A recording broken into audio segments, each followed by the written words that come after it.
Apa? Tahun 2025 dah nak habis? Assalamualaikum warahmatullahi wabarakatuh. Kepada para warga Little Caliph yang terdiri daripada staff Little Caliph, para operators, parents, teachers, students of Little Caliph, saya mengucapkan selamat tahun baru 2026. Masya Allah, tabarakallah, sungguh cepat waktu berlalu dan masa akan terus berlalu dan keadaan akan berubah dari masa ke semasa.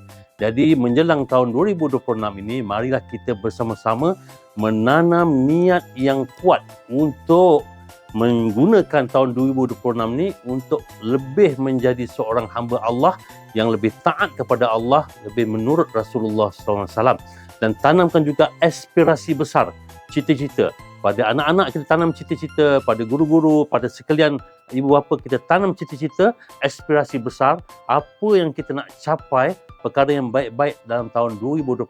Barulah sedap untuk kita doa kepada Allah. Kita ada cita-cita besar, maka doa kita pun lagi bersungguh-sungguh minta kepada Allah segala kebaikan dunia dan akhirat.